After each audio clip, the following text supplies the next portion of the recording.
Some men aspire to great wealth, others to power. Some men just want to be rich and powerful at the same time. Hello, my name is Brian Longshanks and I would like to share one of my favorite Garth Brown mysteries with you. We don't always fully understand what drives men to greatness or to madness. It can be love, hatred, passion or grief. In today's Garth Brown mystery, we see the tremendous forces of good and evil fighting within and without Garth's own mind. He will be faced with great trials and tribulations, and it will make him come face to face with his own propensities for violence. I hope you enjoy hearing about this tale as much as I enjoy reading it to you. Please listen carefully and have a tuppence. This is the mystery of Garth Brown and the Crazy Comer.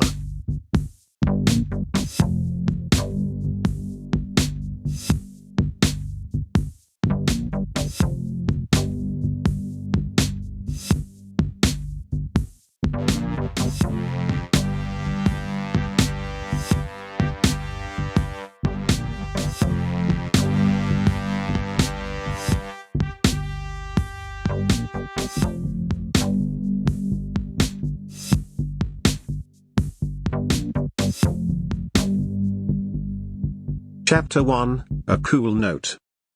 Garth Brown was scavenging through his mail when he noticed a letter with no return address and his own name was written in blood-red ink.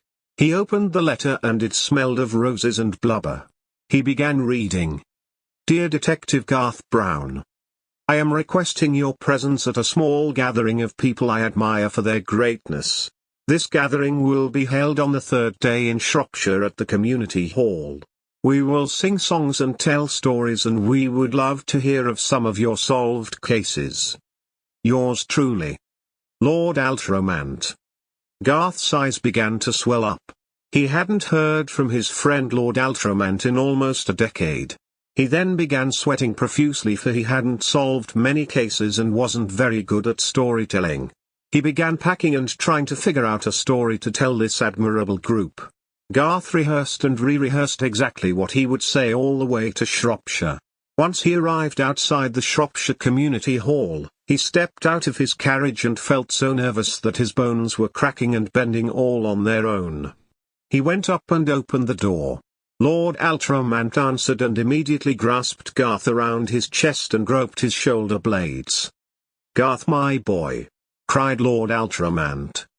Oh Alty, Garth said while trying to understand his present circumstance.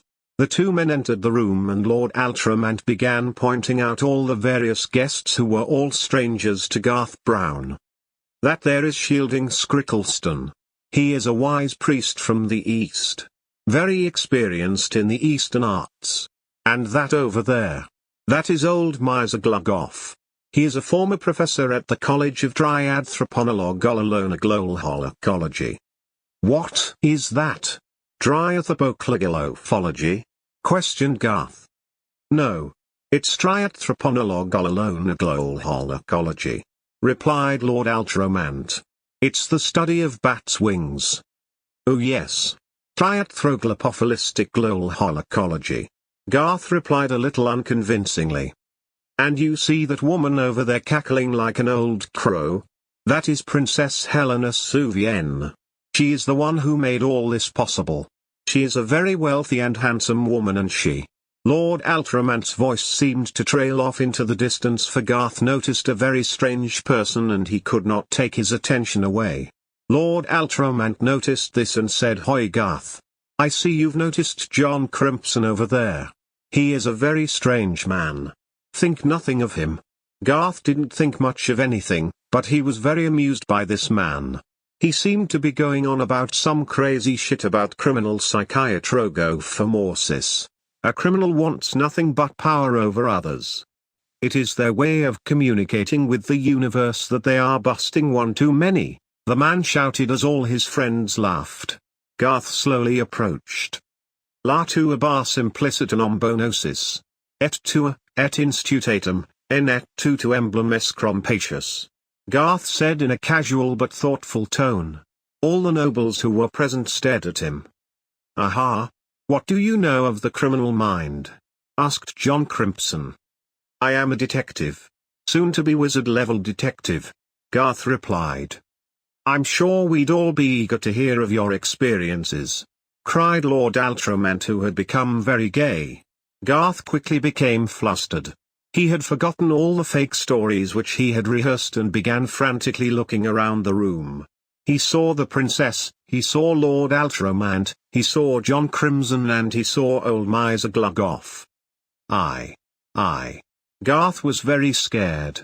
He knew he had to come up with a story very quickly. The last time I was surrounded by such esteemed company was in Yorkshire. Garth began. He continued looking around the room frantically, hoping beyond hope for ideas to pop into his mind. I was invited by my dear friend, Her Highness the Princess Helen Sovevoven, to speak at a royal celebration to anoint a new governor. Garth noticed that his audience looked very confused and befuddled as they watched him. He then noticed that he had bunglingly begun undoing his belt without even noticing. He tried to cover up his odd actions by confidently removing his belt and using it as a prop. He grabbed at one of the other guests and began throttling her with the belt. The Princess Sovevoven was strangled. Like this. Garth screamed and giggled as he began strangling the poor old woman who had been part of his audience. Garth was now so fearful that his eyes were bulging from his head and were bloodshot.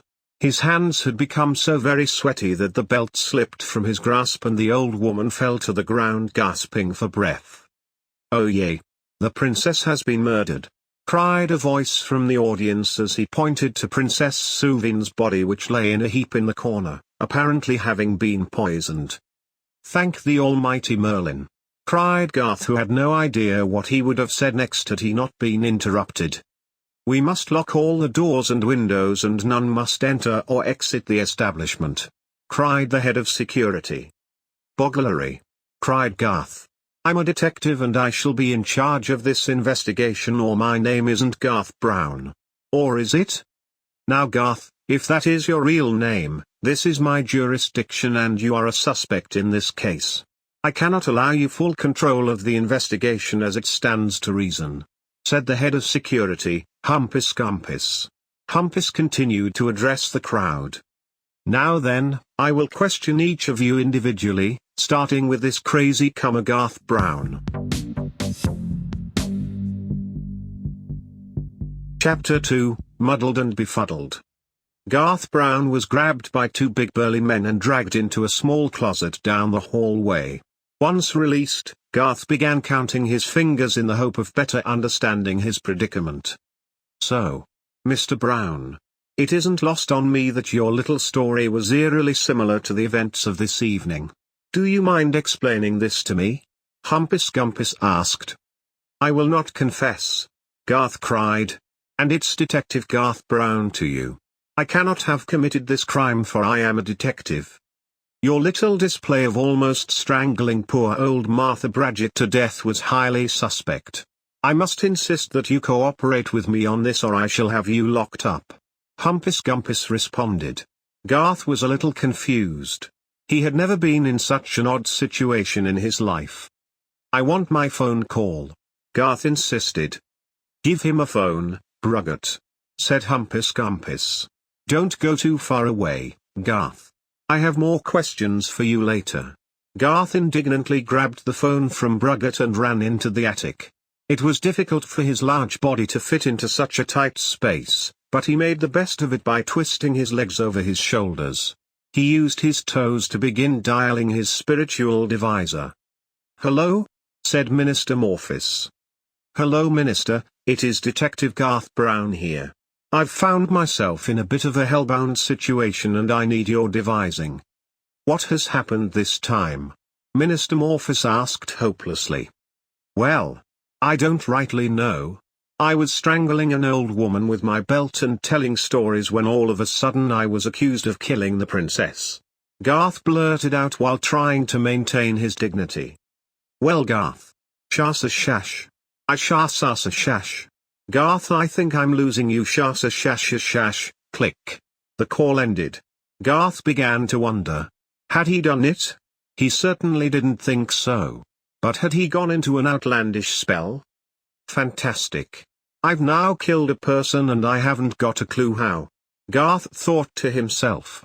He became very sweaty and helter-skelter and knew that his only hope now was to call Frizzy Longbottom. He dialed Frizzy's temple. "B3 at Ombonumpy for my glumpus," said Frizzy. Garth almost swallowed his own stomach, for he could not help but be amused by this. "Thumpy Scumpy, Torsey Moose Posse, 2 Pisky Fluisky, 999, 3 Bazoo 5." Garth replied. "Oh yay Garth, it is grand to hear from you again in the language that only we know.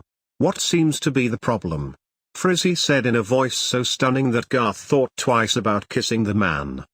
"Well, I'm afraid that I've killed a princess and I was kind of hoping you may be of some assistance," Garth replied. "I see," Frizzy said. "Why did you kill the princess?" "Well Frizzy, I don't quite recall. Perhaps you could come help me sort it out?" "Oh please do," Garth replied. "I shall call my chariot and be there in an hour," Frizzy said in a most horrendous fashion. The two men ended their phone call and Garth knew he had much to think about. He closed his eyes and began humming softly to himself. Within his own mind, he could hear trumpets sounding and flutes tooting. He began dancing in the only way his large body could in this tight space. With his elbows against his knees and his head tucked against his chest, he began swaying to the music that his mind had created. Chapter 3, Hunted. Humpus Gumpus continued questioning all the guests after Garth ran away. It was now Lord Altromonte's turn, and so in he went. "Well, Lord Altromant, I understand you are the host of tonight's event," said Humpus Gumpus questioningly. "I am. This is my party. How do you like it?"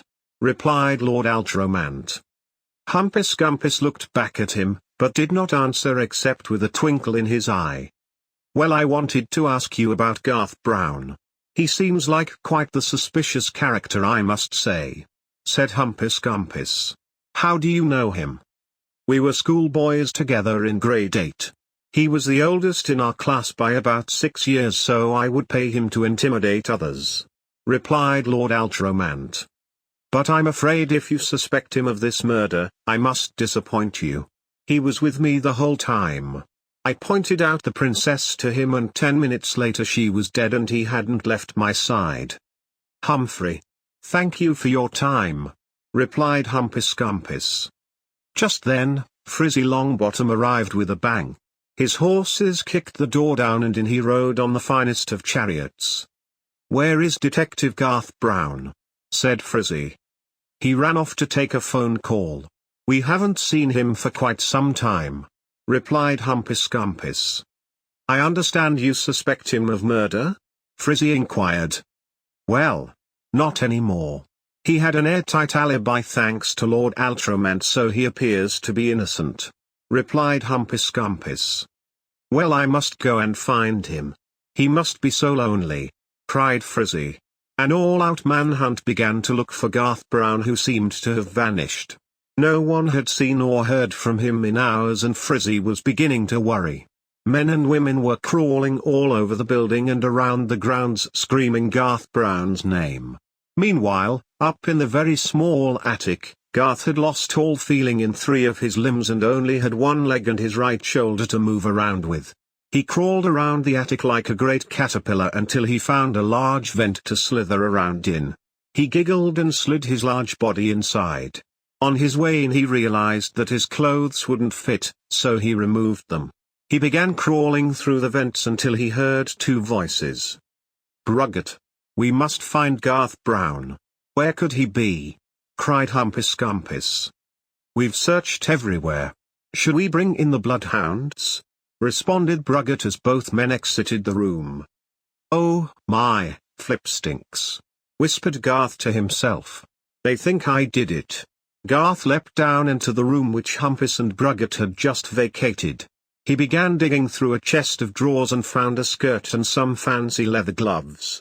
He didn't much like wearing dresses, so he put it on over his shoulder like an emperor's gowns and looked in the mirror. "That isn't too bad at all," said Garth to himself. He did his usual mirror dance to ensure this new garment would do. As he was dancing, he heard two men entering the room. He quickly dove under the bed just as the two men opened the door. Garth couldn't see the two men, but he could hear the conversation quite clearly. "You really have bungled this up, haven't you?" said the first man. "I haven't bungled anything up. I have solidified my alibi and no one would ever suspect you. You've got your money, so never speak to me again, I'm warning you, Brugget."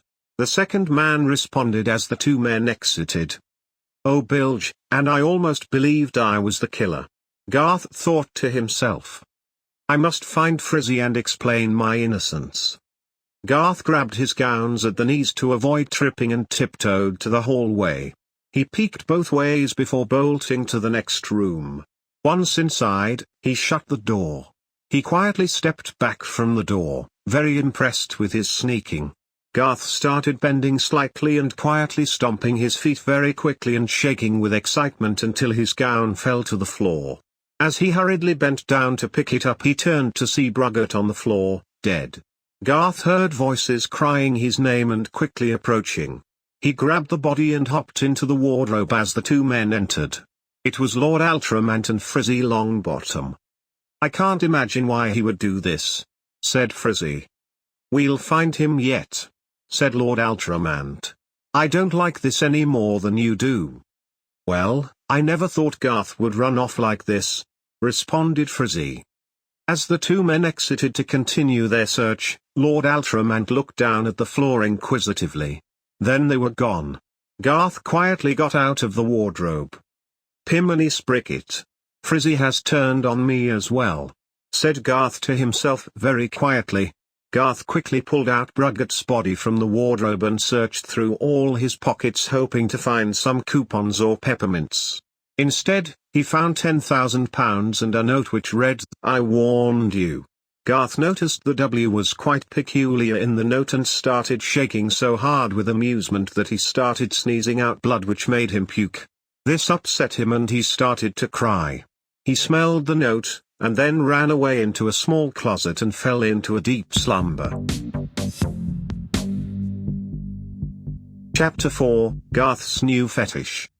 Garth awoke and all was dark. It seemed that nightfall had come and everyone was asleep. He sneaked downstairs into the old theatre and found a very old chest with a lot of costumes. Garth began steaming with excitement and decided to play dress up. He put on an old pirate hat and a clown's nose and a very large cape. He found a sword and started swashbuckling on the stage all by himself. As he swooshed and jabbed his sword through the air, he tripped and fell. Feeling somewhat woozy, he stood back up to find he was not alone. There was a large rat scampering towards him and Garth knew it wasn't a friendly rat. The rat came up to Garth and began sniffing his toes inquisitively. Garth raised his sword, preparing to strike. He swooshed his sword down and hit his own foot. The rat ran away and Garth shouted, "Oh ah boom tagga bomb bomb." The rat disappeared into the darkness and Garth lay on the floor hugging his foot tenderly. A large hound soon appeared and started licking Garth's wounds. "Hey, dog. Thanks," Garth cried as he rose to his feet. He began petting the dog and the dog seemed awkward but grateful. Just then, Garth could hear the floor ratting and a most horrid squealing began ringing throughout the room. Garth turned around to see the large rat calling for more troops and an army of rats was now charging towards him. He became very vexed and contemporaneous, and then he felt a warm body run between his two legs. It was the hound. He sat on the large hound's back and turned to see an army of hounds on each side.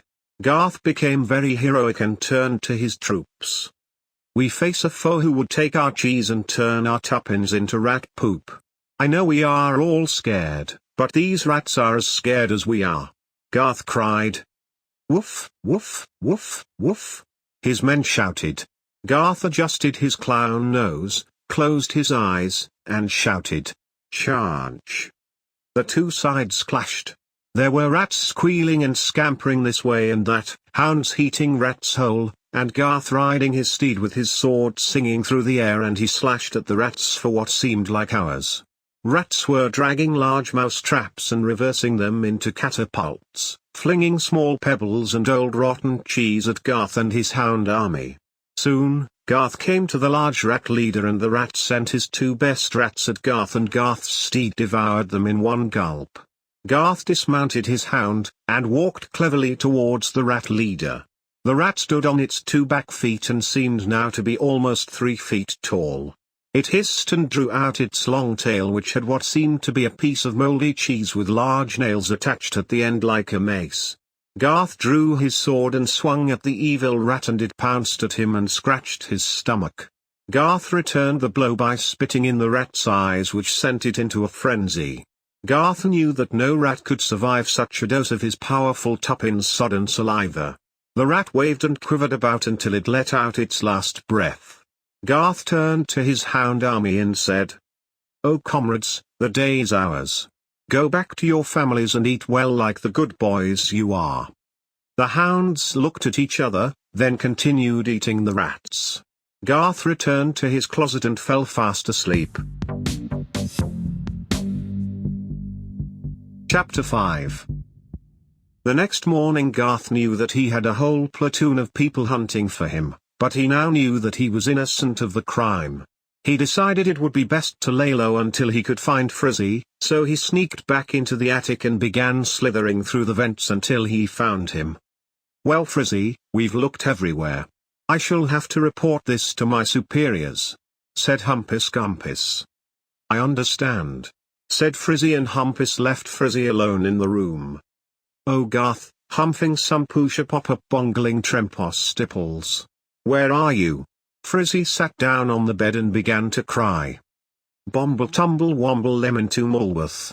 I am here," said Garth as he leapt down from the vent. "Garth, we've been looking for you for 2 days, where have you been?" cried Frizzy with anger and sorrow. "I have been proving my innocence. I have solved the case, Frizzy," retorted Garth. "Garth. Garth. No one suspects you."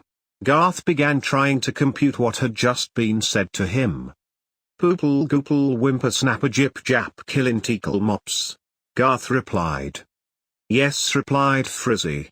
"So you have solved the case?" "I have. Please call all the guests." Soon, the guests were all brought into the scene where the crime took place. Garth stood there in his cape and his pirate hat and looked at all of them fondly, although with a hint of malevolence, and began to speak.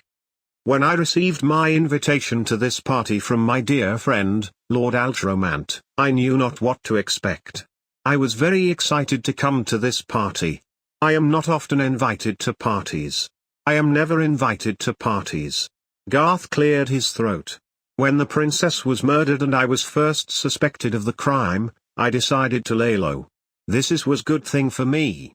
I had no idea where to begin, for I hadn't had the opportunity to do a proper investigation thanks to that Humpus Gumpus Boom Bomb Tomoppy." Frizzy giggled, for Garth had just insulted the man in the language that only they knew. "This is an old building with many large vents, and I was able to sneak about unbeknownst to any of you. I eventually found myself overhearing a conversation where Brugget received a warning.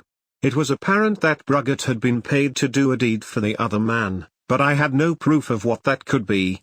As Garth said this, he began scratching his inner thighs until they began to bleed profusely, and then he had to pull his cape between his legs and try to look casual.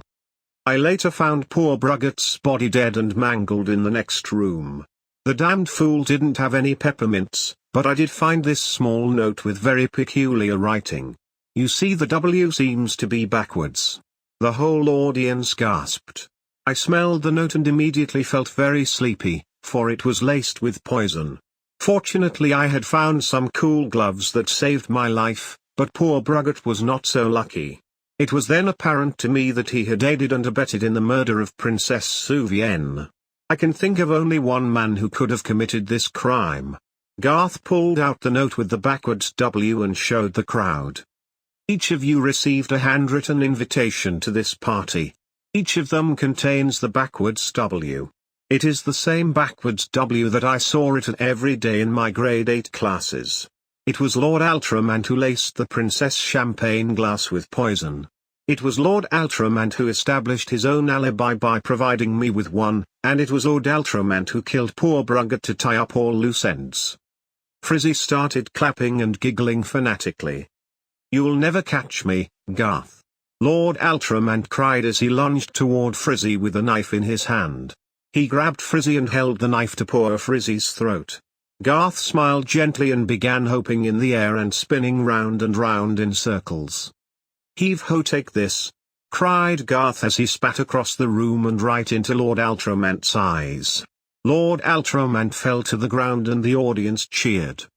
"Like bringing a rat to a hound fight," Garth said and cackled to himself. "Frizzy, let us go."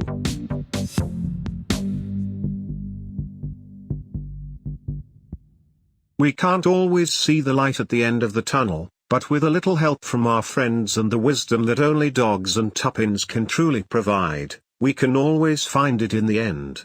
I am Brian Longshanks and you have been listening to the Garth Brown Mysteries.